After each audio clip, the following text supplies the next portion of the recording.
Hello, Internet, and welcome to my live reaction for Black Butler, Chapter 157.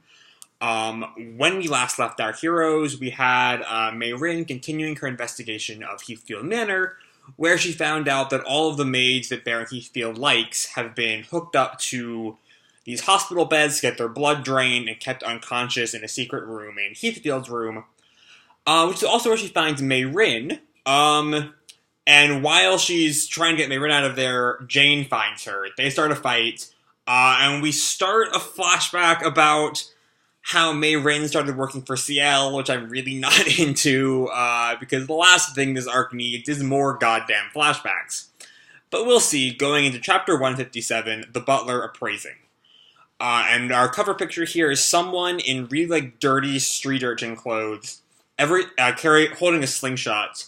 Everything goes just to survive. So given what's going on in the story, I'd assume that's Mayrin in the cover page.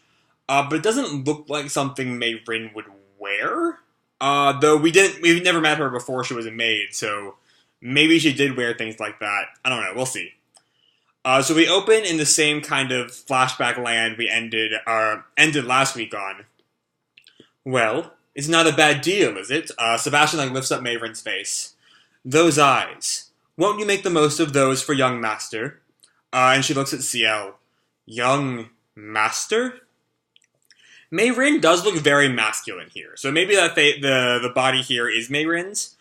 But I don't know. Anyway, they're at the Phantom Hive Manor, 1877, London.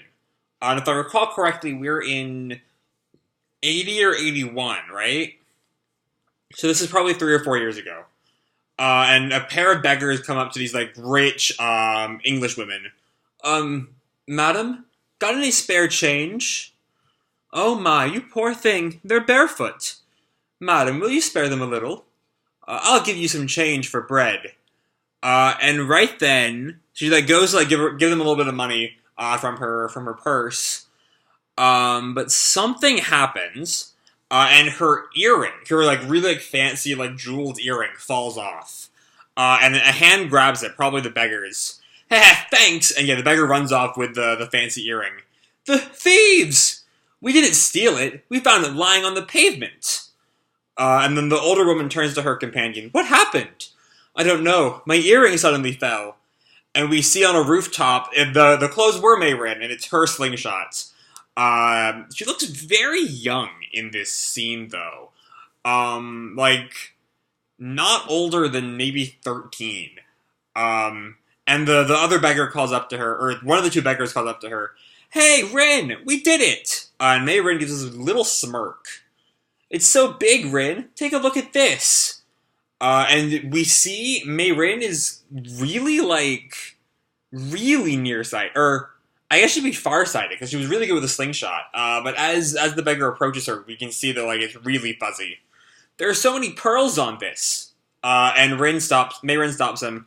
Jan, don't put it so close to me. I can't see a thing. So yeah, she's clearly farsighted. You're so amazing. You aimed and shot down that old woman's earring from this height? And Mayrin looks at them, and we see that, she's seeing them faded out. I can't see your faces too well, but I can clearly see the faces of rich folks walking down the street below. Can you see far away because you grew up on a ship? That's something about her background that we did not know. Don't know. It's so inconvenient. Hey, let's go sell this off quick, and go to the bakery on Nelson Street. It's a feast today! And the three of them head down the rooftop, and they're, walking through the streets. I came to England on a tea clipper. My parents died in an epidemic, and I was left alone, all alone in a foreign country. Me and my mates living in the back alley were barely managing to survive, and we see they're, eating bread in an alley. And after their meal, they all pass out, or, lie down on the ground. Oh, it's been a while since we last ate so much. I want to eat meat next time. And the one in the little hat, sits up. Sure, then we'll go after someone big. We see this big, fancy building with all these rich people by it. The same two women from earlier in this chapter. I can't tell if it's supposed to be a fancy museum or, a ballroom or something. I don't know, but a bunch of rich people are gathering. They make rich women stop for a moment. Then I shoot down their earring. It's an easy task, like always. Madam, and we see that she's pulling the same scam again, and she aims for their earring. That's how it was supposed to be. To be continued. Wow. Really? That's it? What was that, like 10 pages? I'm on iBooks, and I think it's saying 15 pages. That was 15 pages. Sure. Sure. Alright.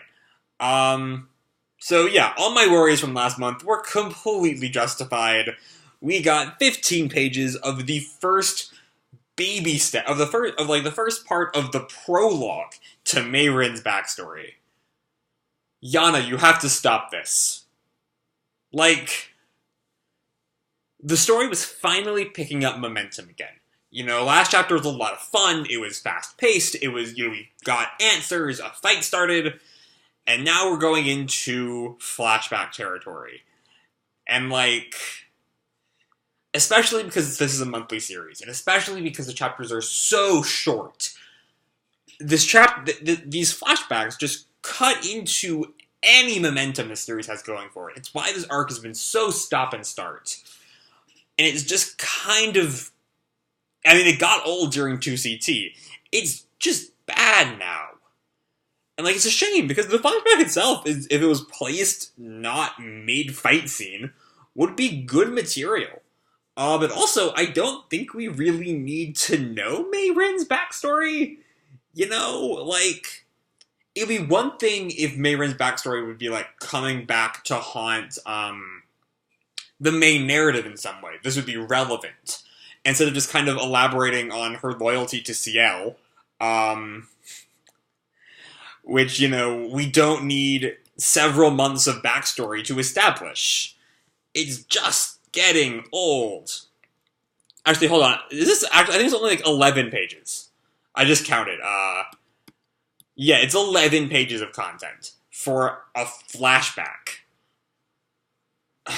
And, like, it'd be one thing if Butler was just a bad series. If this was a bad manga, I'd be like, who gives a shit, you know? It's bad, whatever. But because I know this series has such high highs, that these, you know, nothing happens chapters, these momentum-killing chapters, are just so apparent.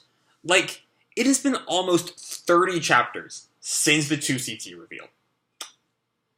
And not close to 30 chapters worth of content. Like, maybe, if we're really stretching it, 10 chapters worth of content has happened in the past almost 2.5 years. And 10, I think, is being kind of generous. But yeah, it is what it is, and what are you going to do about it? It's still annoying, and Yana shows no signs of stopping. The flashback itself is alright, I guess. You know, we learn Mayrin is farsighted. And that she had a couple of orphan friends. I don't know what's gonna happen to them. I mean, we know it... I don't think we had, like, full-on Finian backstory, but we had enough of Finian backstory to know that, like, he was, like, a test subject or something, right? And even then, my first thought was maybe they're Finian and Baldroy, but they're very clearly not Finian and Baldroy. So yeah, again, this flashback isn't accomplishing anything. You know, 2CT at least had a narrative point. We needed to know what the fuck Ciel has a twin, and then we, like, get the backstory there. This feels like it could have been in any other Mayrin scene in this series, and it would have done about the same damn thing. So yeah. I don't know, it's just disappointing. You know, I don't know why I'm surprised, but 11 pages. 11 pages. That's all we got. Like, why? Why? I mean, and I get it. The art is gorgeous. Sure it is. But, like, the art being gorgeous ain't gonna do much good if you don't have the story to go with it. I don't know. I feel like I'm just repeating complaints I've had with Butler for literal years. So I'm going to leave this video off here. Hope you all enjoyed the chapter and the video itself. If you did, feel free to leave me a like or subscribe or, you know, do whatever makes you happy, you know? And remember, your life is your own, okay? Bye.